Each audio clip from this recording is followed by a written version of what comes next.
আপনার প্রশ্নের মধ্যেই উত্তর রয়েছে, কারণ হচ্ছে যে যদি এরকম হয় যে নেক্সট মানে হুজ নেক্সট, তাহলে নেক্সট হচ্ছে পাকিস্তান। তো পাকিস্তান হয়তো সেটা বুঝেছে এবং হচ্ছে তার সেনাপ্রধান এখন ওয়াশিংটনে রয়েছে এবং তারা এটা একটা সেটেল ডাউনের চেষ্টা করছে যে যাতে তারা নেক্সট টার্গেট না হয়।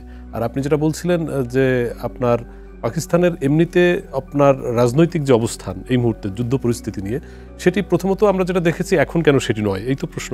যে প্রথমে আমরা দেখলাম বর্ডারও কিছু জায়গা খোলা ছিল, ইরানের কিছু মানুষ সেখানে ঢুকতে ছিল, তারপরে হচ্ছে গিয়ে যে বক্তব্যগুলো আসতেছিল অর্থাৎ রাষ্ট্রপ্রধান কিংবা সরকার প্রধানদের, সেখানেও আমরা দেখেছি যে এক ধরনের মুসলিম রাষ্ট্র হিসাবে ইরানের প্রতি তাদের যে এক ধরনের সহমর্মিতা সেগুলো ছিল। কিন্তু হঠাৎ করে কেন ইউটার্ন এজন্যই এটা দুই ভাগে আপনার ব্যাখ্যা করা যায়। একটা হচ্ছে গিয়ে সে এখন তার সারভাইভ করার জন্য সে চেষ্টা করছে যে যদি যে অনুমান অর্থাৎ যেটা বেনিয়ামিন নেতানিয়াহু বলেছেন সেটা যদি সত্য হয় তাহলে তার পরিণতি কি হতে পারে সেটা নিশ্চয়ই আর বলার অপেক্ষা রাখে না। কারণ আপনাকে একমত হতে হবে, সেটা হচ্ছে যে ইসরায়েল রাষ্ট্র হিসেবে তার যে পাওয়ার, একক পাওয়ার, কিংবা তার যারা মিত্র রাষ্ট্র রয়েছে মার্কিন যুক্তরাষ্ট্র সহ যুক্তরাজ্য বা অন্য যারাই রয়েছে পরাশক্তিগুলো, তো তাদের কাছে তো আসলে আপনার অন্য কোনো বলয়, সেটা পাকিস্তান হোক কিংবা ইরানের নেতৃত্বাধীন আমরা যে ছোট যে রাষ্ট্রগুলো আরব ওয়ার্ল্ডে, ধরুন আপনি একসময়ের সিরিয়া, এখনকার প্রশাসন না, আগে যারা ছিল সিরিয়া বলেন, ইয়েমেন বলেন, ইরাক বলেন, এরা তো আসলে আপনার এখানে সার্ভাইভ করতে পারবে না। এটা খুবই বাস্তবতা।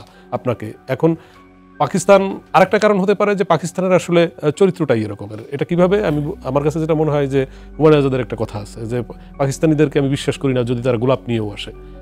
এর কারণটা হচ্ছেই যে যখন তারা প্রথম এই কথাটা বলছে যে তারা ইরানের পক্ষে দাঁড়াবে কিংবা ইরানের পাশে থাকবে, তার বর্ডার ওপেন করা হবে, অর্থাৎ তার মানে কি আপনি একটা সেফ জোন তৈরি করবেন যুদ্ধ পরিস্থিতির সময়, এবং খুব স্বাভাবিকভাবে সেটাই কিন্তু হওয়ার কথা। অর্থাৎ একটা প্রতিবেশী রাষ্ট্রের প্রতি আরেকটা রাষ্ট্রের কিন্তু যখন একটা যুদ্ধ পরিস্থিতি তৈরি হয় তখন কিন্তু এটা আমরা যুগে যুগে কালে কালে আপনি পৃথিবীর বহু রাষ্ট্রে এটা দেখবেন যে বিভিন্ন সময়, খুব মধ্যপ্রাচ্যে এই ইতিহাস আছে, এমনকি এই মুহূর্তেও রয়েছে, প্যালেস্টাইনেও রয়েছে।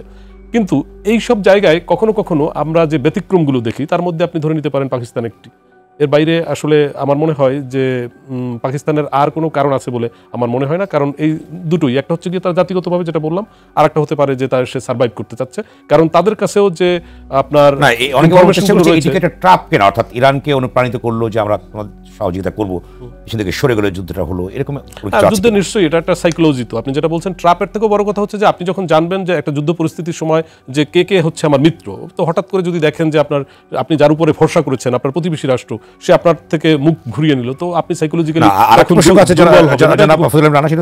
পাকিস্তান নিজে একটি দেউলিয়া রাষ্ট্র, সেখানে কিভাবে ইরানকে হেল্প করবে, এই বিষয়টি কিভাবে আসছে?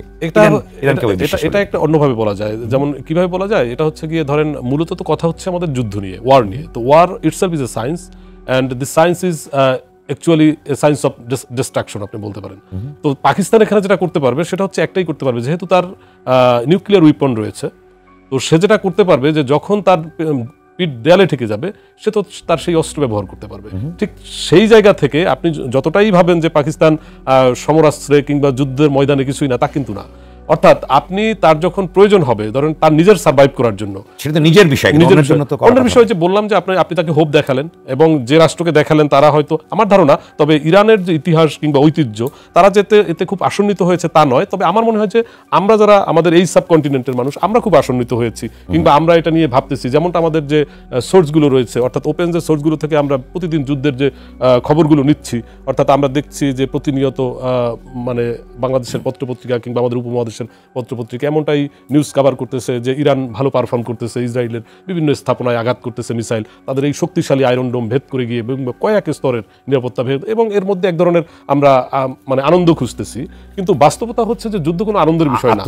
হ্যাঁ, যুদ্ধ কোনো আনন্দের বিষয় না। সেটা আপনার ইসরায়েলের জন্য যেরকমের হোক, প্যালেস্টাইনের জন্য যেরকম হোক, কিংবা সেটা ইরানের জন্য যেরকম, যুদ্ধ তো কোনো আনন্দদায়ক বিষয় হতে পারে না।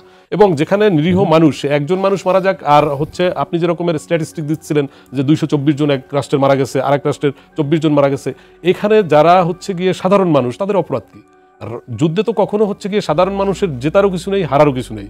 যুদ্ধে জিতে সরকার, হারেও সরকার। তো এখানে যারা সাধারণ মানুষ, যাদের নিয়ে আমরা কথা বলতেছি, তারা তো ক্ষতিগ্রস্ত হচ্ছে। এবং এই যুদ্ধের যে ইম্প্যাক্ট, সেই ইম্প্যাক্ট তো ধরেন পাকিস্তান, এখন যেটা আপনি যে প্রশ্ন করছিলেন যে তাহলে পাকিস্তান হোপ দিল কিংবা পাকিস্তান ইউটার্ন নিল কিংবা সে পাকিস্তান সার্ভাইভ করার জন্য এটা করতেছে, অথবা পাকিস্তানের এমন কি আছে যে সে এই মুহূর্তে তার অর্থনৈতিক অবস্থা কিংবা তার রাষ্ট্রের যে পলিটিক্যাল স্ট্রাকচার কিংবা হচ্ছে গিয়ে রাষ্ট্র হিসেবে তার অর্থনৈতিক যে অবস্থা, সেই জায়গায় সে কতটা ক্যাপাবল, বিষয় তো সেটা না। বিষয় হচ্ছে যে যখন আপনি যুদ্ধ অবধারিত হবে তখন তো তাকে সার্ভাইভ করতে হবে। সে যত ছোট রাষ্ট্রই হোক না কেন কিংবা সুপার পাওয়ারই হোক না কেন, তো সেই চেষ্টা সে করবে। ঠিক তেমনি আমার কাছে যেটা মনে হয় যে পুরো এই ব্যবস্থাটার মধ্যে, অর্থাৎ এখন মধ্যপ্রাচ্যে যে পরিস্থিতি বিরাজমান রয়েছে, এই পরিস্থিতিতে আপনার মূল বিষয়টা হচ্ছে গিয়ে আমি যেটা শুরুতে বলছিলাম যে এটা একটা আর্টিফিশিয়াল স্টেট, এবং এটা এখন এই যুদ্ধ শুরু হয়েছে, তখন কেন হয়নি, ভবিষ্যতে কবে হবে, এটা আলোচনার বিষয় না।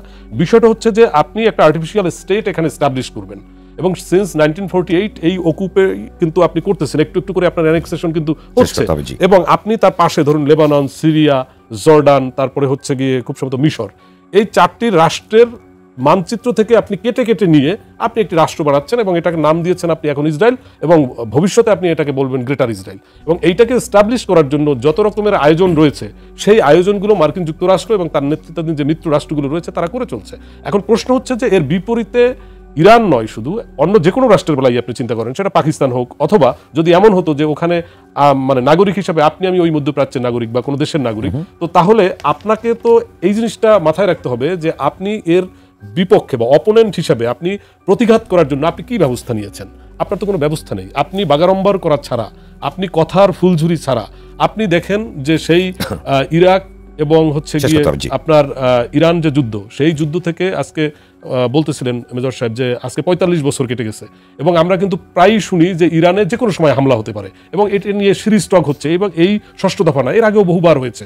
কিন্তু প্রশ্ন হচ্ছে যে তাহলে ইরান এই 45 বছরে সে কি করেছে, কিংবা সে পারেনি, অন্যান্য মুসলিম যে রাষ্ট্রগুলো রয়েছে আরব ওয়ার্ল্ডে তারা কি করেছে।